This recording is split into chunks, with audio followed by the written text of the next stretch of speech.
We tend to, especially with unique items that aren't just published and, where there's hundreds and hundreds of copies, we treat them with an understanding that they are artifactual to some degree. The history of the way they were used and how they were made is important to preserve. So we will ask those sorts of questions, like what can I do to preserve as much of this as possible and change it to the least extent possible.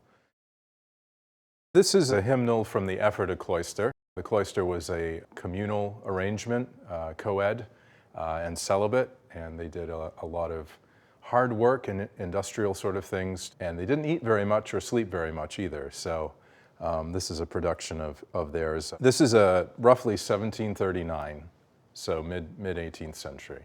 Three main condition issues were, first of all, the book is falling apart, or was falling apart. Leaves were popping out, and really it's the original sewing, it's the original cover. It's indicative that it had been used over time.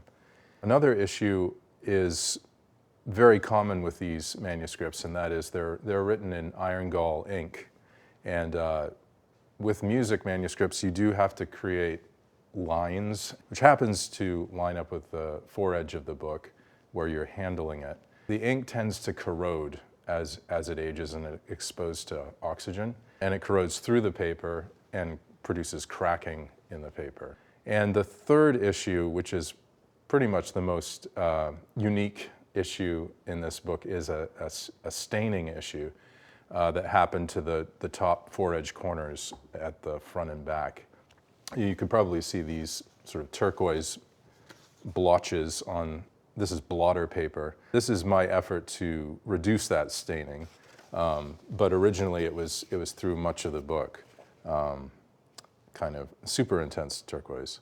And we never really chemically identified it, but it seems to be possibly a laundry bluing. So that could be what we're dealing with here. It comes out very readily in water. So that's what the treatment essentially was to locally deal with those stains and kind of use the blotter to sop up, multiple times to sop up that staining through each page. And in this case, I didn't even know if that stain would be treatable at all, whether it would just be part of the book for its future. So we did do significant testing as we were writing the condition report, as we were writing a proposal. We weren't going to just guess whether it was treatable or not. That whole communicating with the client and thinking, oh, is this stain potentially an 18th century event, right? Did it happen at the cloister?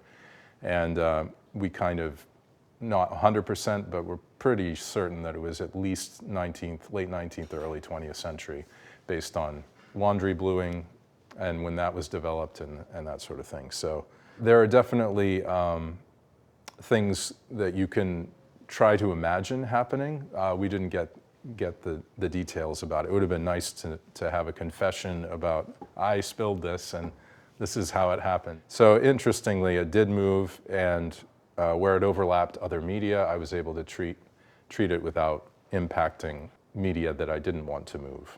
We're not even covering the spine with new material, just letting that express the, see the layers that were used in assembling the book in the first place.